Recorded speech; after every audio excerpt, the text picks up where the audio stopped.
around and share our examples, and then let me open up this Google Doc to get there, and so we can start working on that.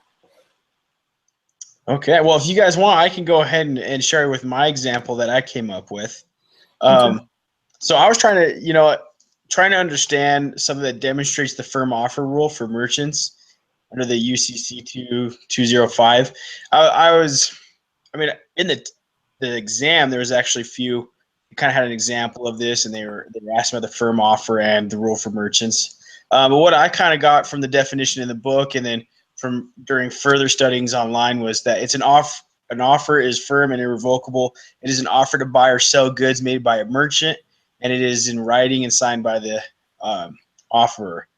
And so the example I gave was one that I kind of found online, and then kind of started to build off of it into some of my own personal experiences. Because again, as Holly knows, and I'm sure you know, Kyle, I do a lot of work in jewelry. That's my job. And so I actually did this one for an example, and I'll just go ahead and read it to you guys. So I put, on March 15th, Amanda, who is a goldsmith, offered to make a custom ring and sell the wedding set to Tom for $900. And then I put, by the terms of the offer, Tom was given until April 25th to accept this custom ring offer. On April 15th, Tom received a writing from Amanda, the goldsmith, revoking the offer to do the custom ring. On April 20th, Tom, however, wrote to Amanda and said, I hereby accept your offer of March 15th. Since Amanda's offer was a firm offer, it could not be revoked, which could not be revoked before April 25th, so therefore was an enforceable contract. So that's kind of the one I came up with. And then the reason why I did it says, the reason I said that this was a right answer, or that this falls under that example of a firm offer rule, is that this is a firm offer because the merchant made a deal that the buyer had until April 25th to make a decision to purchase.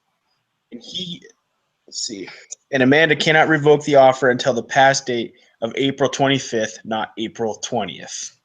So that's just kind of mine, trying to get those dates and everything, because it's just really all written out. But that's what I came up with for my example. So that's a really good example. I definitely didn't go into that much detail on mine. I just kind of put an example that kind of demonstrate the basic concept, which is that, of course, like you already stated, when a merchant, writes, they have to put down in writing that they're with their intent to their offer, their intent to sell. Then I believe that's signed, and then that's irrevocable, like you were saying, and then that offer is good up to it can be good up to 3 months. At which case after that, it wouldn't be valid. And the important thing is that no consideration is needed for that. So there doesn't have to be any price involved, at least initially. When that offer is made, it's still a binding contract, even though there's no price mentioned. Trying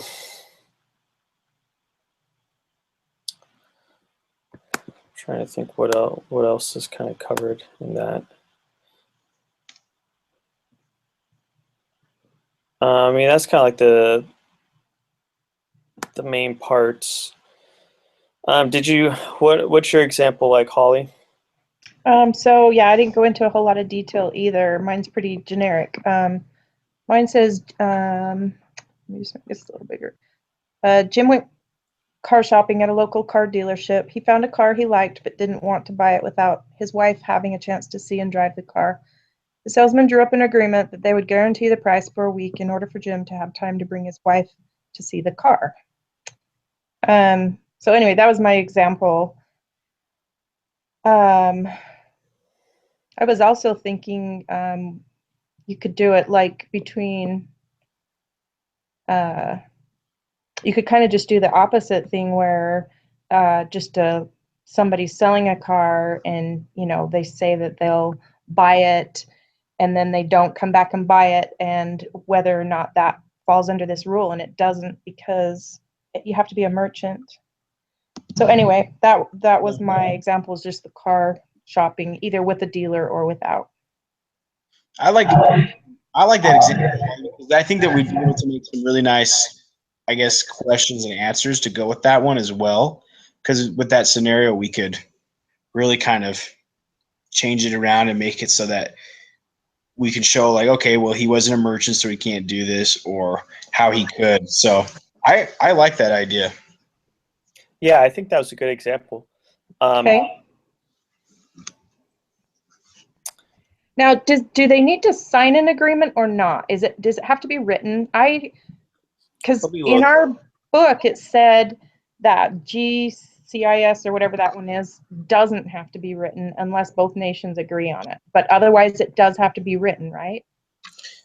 A written firm offer of a merchant to buy or sell goods, irrevocable, even without consideration for up to okay, so it doesn't mention it there. So that it is the UCC. It does. You have to. You'd have to have it. Let's see. Made by merchant and is in writing and signed. So it has to be in writing and signed if you're gonna for that by the merchant. Okay. So I don't know how you want to expound on this, but something to do with, them agreeing on a price and that they sign this agreement that it's good for, that offer is good for a week. I don't know. Yeah, I'm trying to think because I don't know if it applies to like putting, because because he puts money down to have the car set aside that nobody else could get it for about a week, but then he just pull out. Actually, I don't know. I'm trying to think. I don't think he even has to put money down. I think if the salesman agrees to the price. Yeah, there doesn't have to be any consideration. Okay. There doesn't even have to be a price up front. It just can't be. It can't be like real estate or there's some things like that. It can't be property. It has to be something that's a movable good. But yeah, there doesn't have to be money. Okay. So do we want to use that example? Oh, looks like I posted it here so you can read it if you want. Yeah, I'll go. I think that's a great example. I think Holly has a great example. Let's see.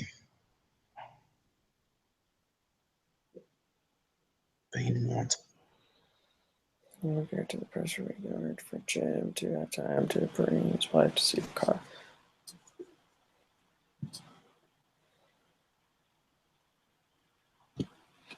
Because when we do have it there that they both sign the agreement saying the deal is good for a week.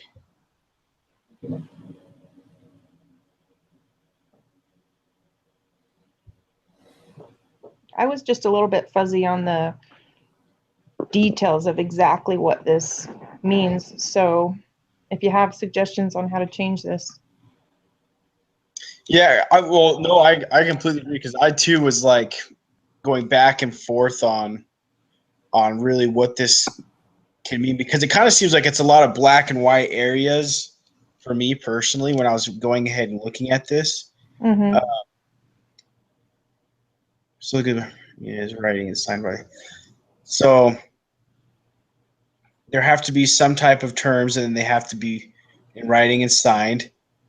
And there's no way for him to, I guess, revoke or pull out of the contract or of this firm unless it's at a certain time. So for your example that you've given a week, the car dealer or the merchant at this time, he would not be allowed to pull out and say, okay, look, there's somebody else that's going to want this right now, so I'm taking back on my offer. Or that they're not going to, or he's going to say, I'm not going to honor that price anymore. He has to wait the full week right. in order to actually go ahead and revoke and say, nope. So, because that's my understanding too. Kyle, what do you think? I was just kind of going over and seeing how we can make this work. What was your question exactly?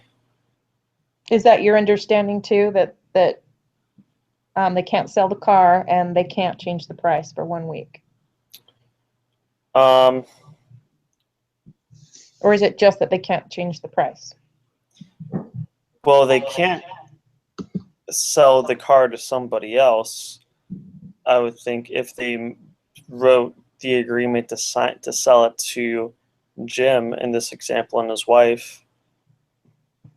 So I mean that would be. I would think that would be a breach of contract if he writes that he's going to sell it to them and says that the deal is to them.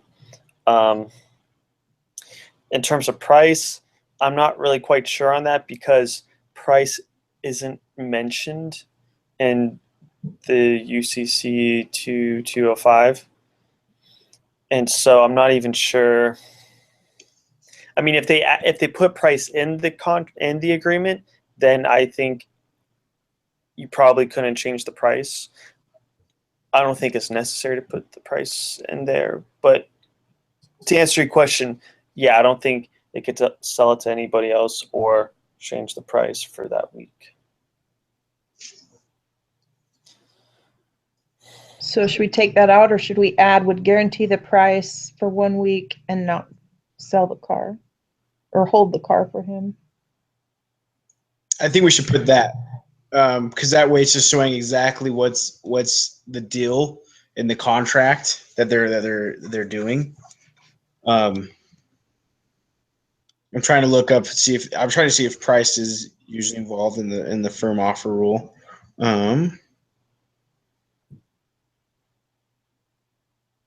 Because it says for the definition that it is an offer is firm and irrevocable if it is an offer to buy or sell goods. And so right now, so the offer all has to be that they're going to be selling something and buying something, just kind of in between those. So that's kind of my understanding that I'm getting with those is that you do have to have some type of price. So for your example right here, Holly, where you have, hey, Bubba, how you doing? That you have in there to sell the ring and honor the price that the car is going to be at for the whole week. I think that falls right under the firm offer rule. I think it's perfect. Okay. So I would just mention that price and I think it'd be good there. So let me come look at this.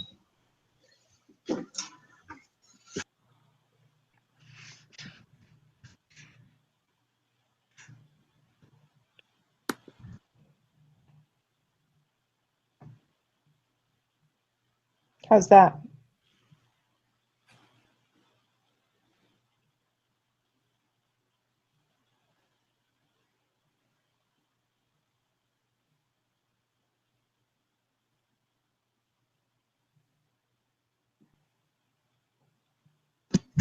So does that help to have the price in there? Did you read it? I liked it. Jim went car shopping at a local car dealership. He found a car he liked. Didn't want to buy it without his wife having a chance to do it. The children drew up an agreement that they would hold the car and guarantee the price for a week. So what's going to be our question? Is the question going to involve that he tried to sell it to somebody else or something? Good question. Let's see. So for the quiz question for this one, we could go ahead.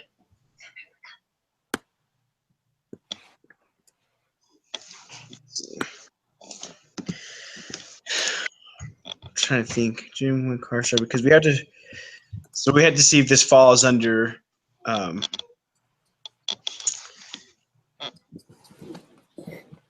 see.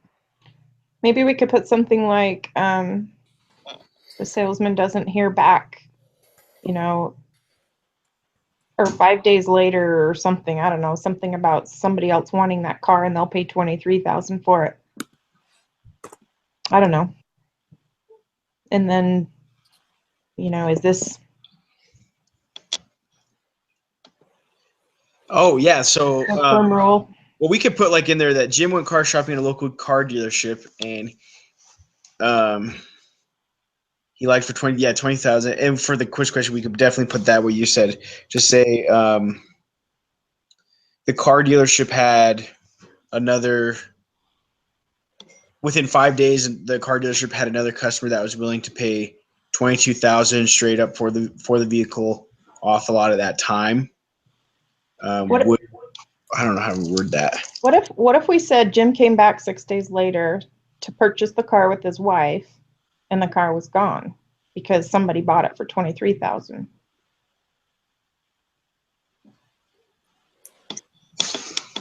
Yeah, we could do that one. So, well, how would you word the question though? Yeah, that's what I'm having a hard time coming up with. Maybe this isn't a good example. See, Jim went car shopping. I just read an example online that was kind of similar to Ben's earlier. This involves a software dealer. Is that the same one you read? You may have found online. Which one was it? It's about a software dealer making a firm offer to sell an accounting software package to a client. No, I and didn't read that one. That It was very similar to what Ben said before. They give him a date, and then they do give him a price. They say that's for $5,000. They have until October, and then they take back the offer at one point. But then the client ends up accepting it, and the dealer has to they have to sell it to him because that um, offer is irrevocable. I like that. Yeah. So we can actually, so Holly and Kyle, I think we could actually throw that into this one that we have here. So for example, we could be like, so Jim went car shopping at a local car dealership. He found a car he liked for $22,000, but didn't want to buy it without his wife having a chance to see and drive the car. The salesman drew up an agreement and that they would hold the car and guaranteed the same price for a week in order for Jim to bring his wife in to see the car. Mm-hmm.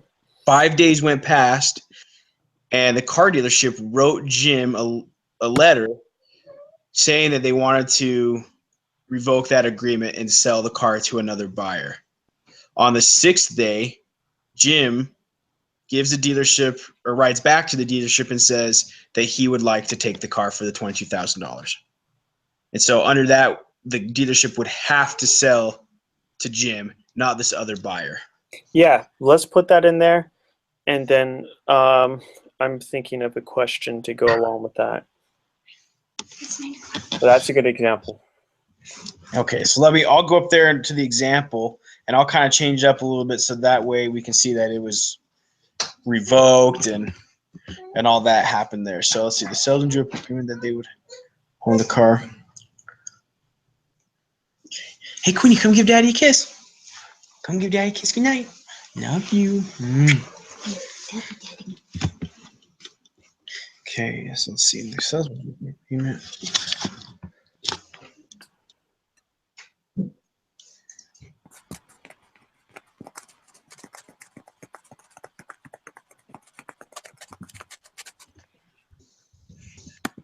Maybe our question could be as simple as, why did the dealer have to sell the car to Jim? And then we could have a correct answer and 3 wrong answers.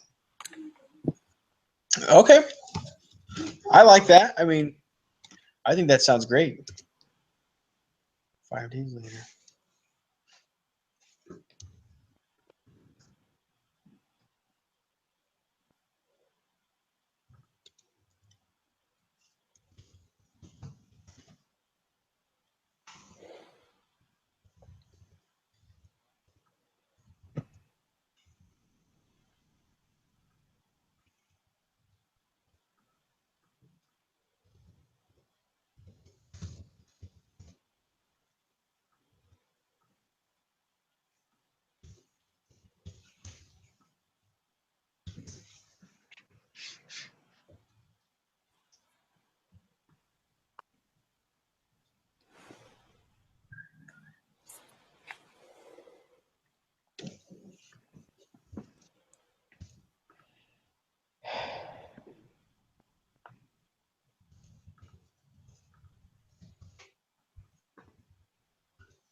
Maybe one of our wrong answers could be no, because Jim didn't put a deposit. Yes, yeah, that's good. Yeah, you can use that.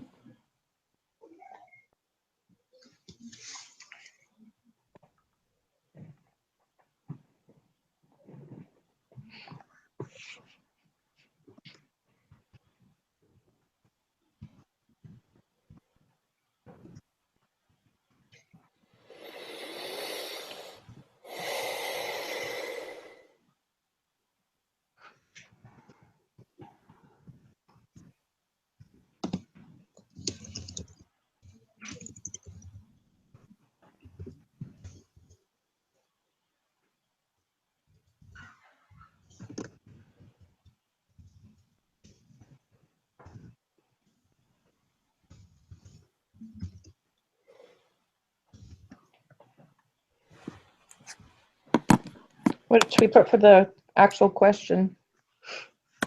Should we just put that, You mentioned why.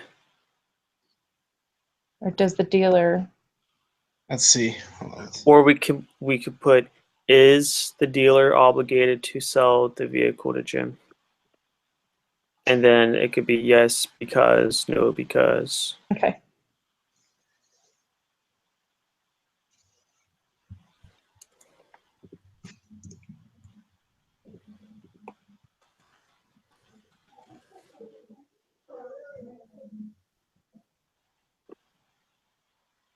How was it stated exactly? The rule of what? I'll go back to my firm offer rule.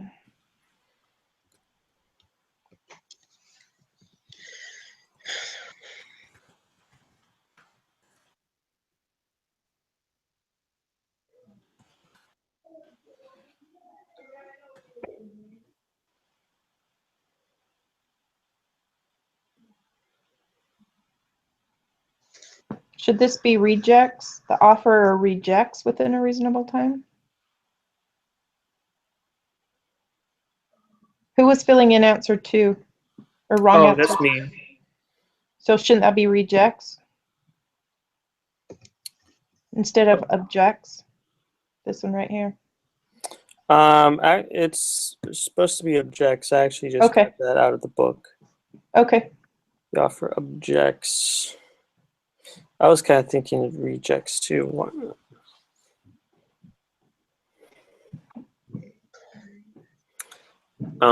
you guys get a moment, do you want to go ahead and read the example just to make sure that it sounds all right? Like if you were reading it, then I'm just trying to see if there's anything else I need to change on to have it make sense.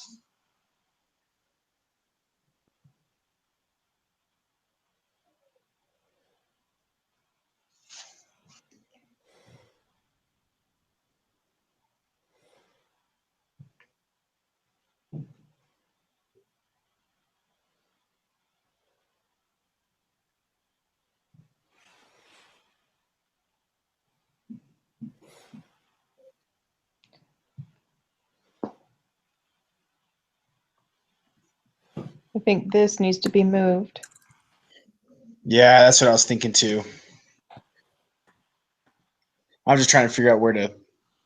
Sales and drew up an agreement that they would. I think it goes right there. Yeah, that's great. Yeah, thanks, Holly. That's why I wanted you guys to read it.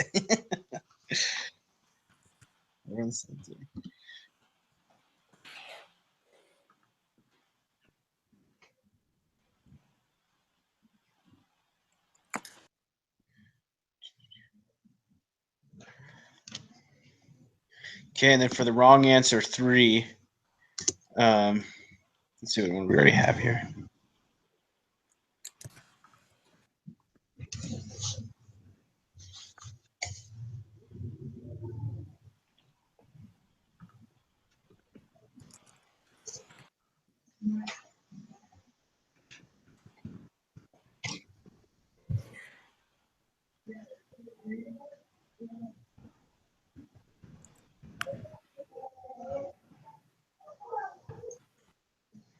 I have a written agreement. Yep, that's right. Because you have to have that written agreement. Is that good enough? Yeah, I think that's perfect. The firm offer rule applies because they have a written agreement and the dealer is a merchant. Let me just double check with that. I think that's that's the definition of it. So that's perfect. Hmm. And let's see, we just need to have now one more wrong answer. Then we got no. Let's see, wrong answer too. No, because that offer objects to the price. Additional offers are revocable.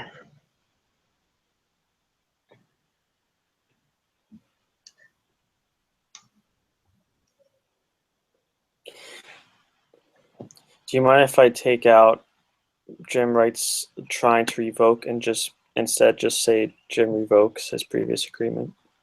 Okay, yep. Should we have one, because we have two no's, should we have one more yes? Uh-huh. So, yes. Let's see, what do we have? Yes, because. Maybe because the second offer isn't more money than the first. Yes, because. Or I don't know.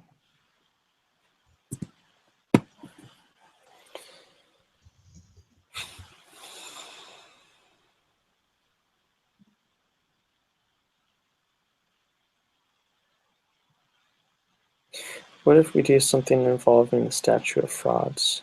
Yeah, let's do that. We need something, another one that has a technical term in it, because otherwise it's obvious.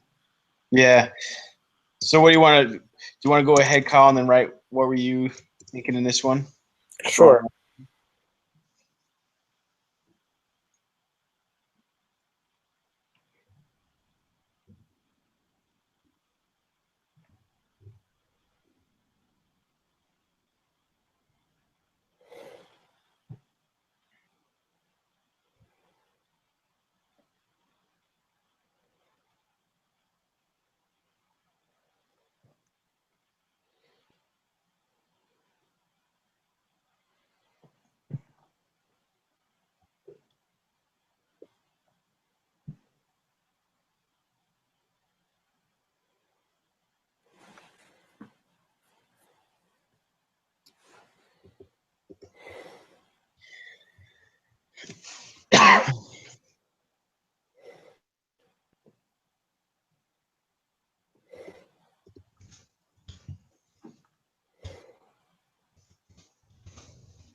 So, Kyle, for wrong answer 3, you were saying yes because of. I am trying to incorporate some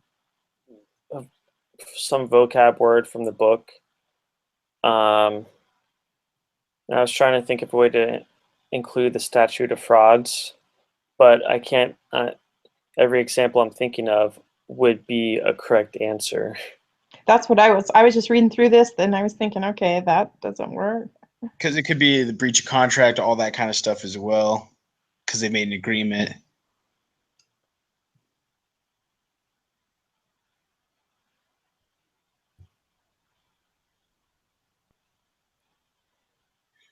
See, but I don't know about you guys, but I even found on the test on this last exam that I felt like there were some that were pretty close. Yeah. Like either one of those could have been the right answer, and so I had to sit there and really, really think about okay, well, what are the little details in there that could make this one right or this one wrong?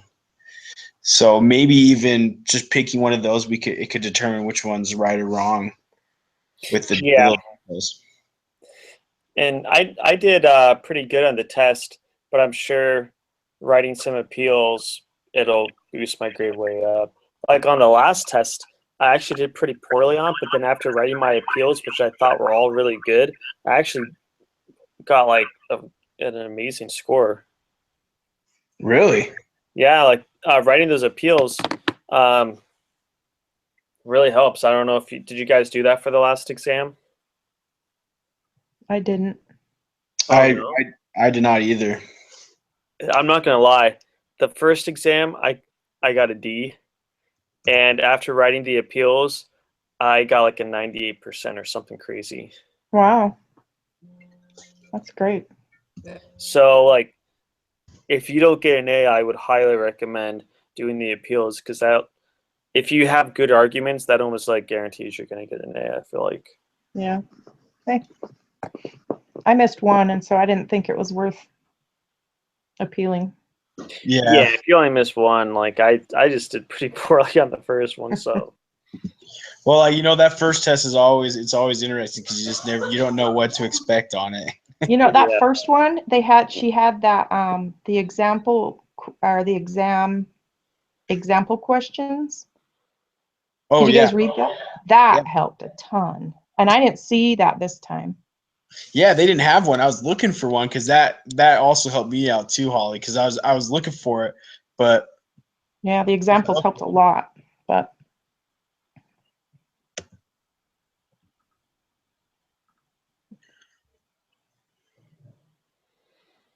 Hmm.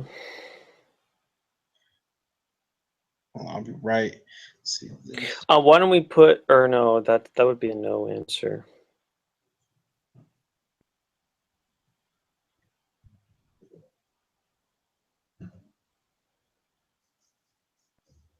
we could do one of our no answers be whatever it is you're thinking and change one of our other ones.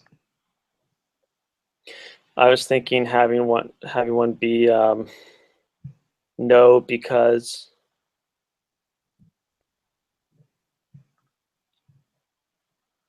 or wait, no, this would actually be a yes question. Yes, because the car is not his personal property. And then that kind of goes with Article 2 of the code. How I was talking about how this code refers to items that, or the items that a merchant can sell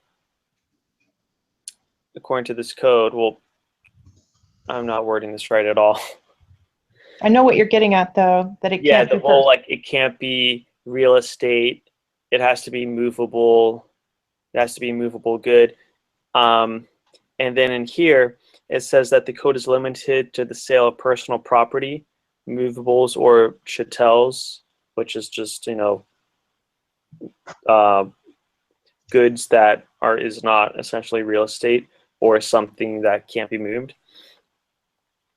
And so maybe that could kind of be sort of tricky and make it seem like because this merchant doesn't personally own or like he didn't make this car himself, then the contract doesn't, it wouldn't hold up, if that makes sense.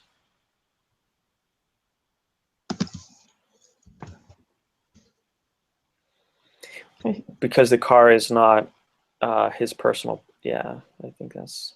There.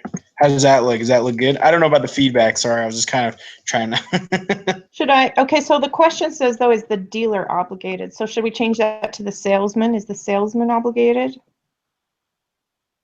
We gotta add some stuff to this.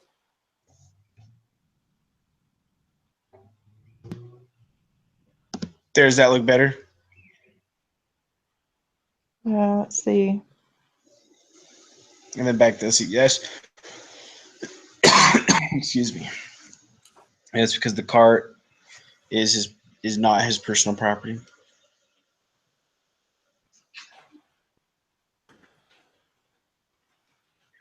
Or do we need to go back up and change it to? I don't know. I'm not familiar enough with the personal property part of it.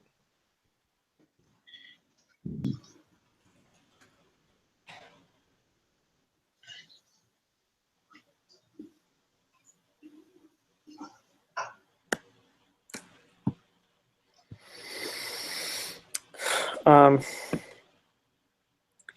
it's in the book after like a couple sections down where it says caution. It just talks about how this code is only applied to certain items. Okay. So should we put that then for the wrong answer feedback?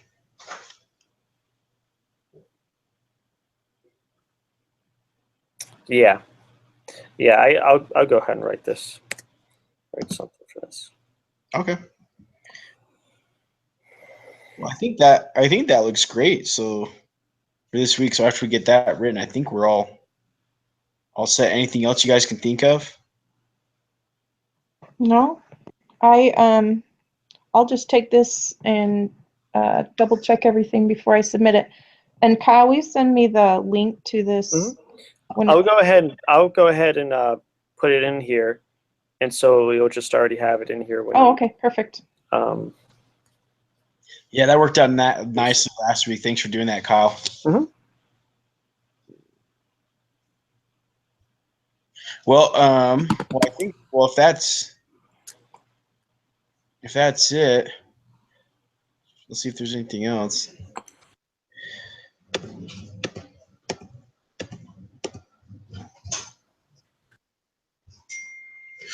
Okay. Well, if there's anything else that that we need to do or anything, just send me a message on Hangouts or send me a text message, and I can jump on and help. But I think Sullivan doesn't have to own the car himself. Okay. Well, that looks great. Okay. Well, thanks, guys, and I will again just send me a message if we need to do anything. But thanks again for everything tonight, and I'll see you guys next week. Okay, sounds good. Great. Thanks, Okay. Ben. Appreciate your help. Have a No good problem, week. guys. Bye-bye. See ya. Sleep good, Kyle. Thanks. I will. I'll sleep really well. Good night. See ya. Good night. Okay, we good then, Kyle? And Yeah. okay. Do you like this? The wrong answer number 3. Yes, because the car is not the dealer's personal property and doesn't own it himself. The feedback: the salesman doesn't have to own the car himself. The car would be considered the personal property of the dealership of which the salesman represents. Okay. Sounds good to me. Cool. Okay. Okay. Well, once we hang up here, I will post the link to the Hangout. Okay. And then you should have everything. Okay, I'll grab this document tomorrow then and just make sure everything's there, and I'll get it turned in tomorrow. Okay, sounds great. All right, Thanks, Holly. Have a good night. Bye-bye. Bye.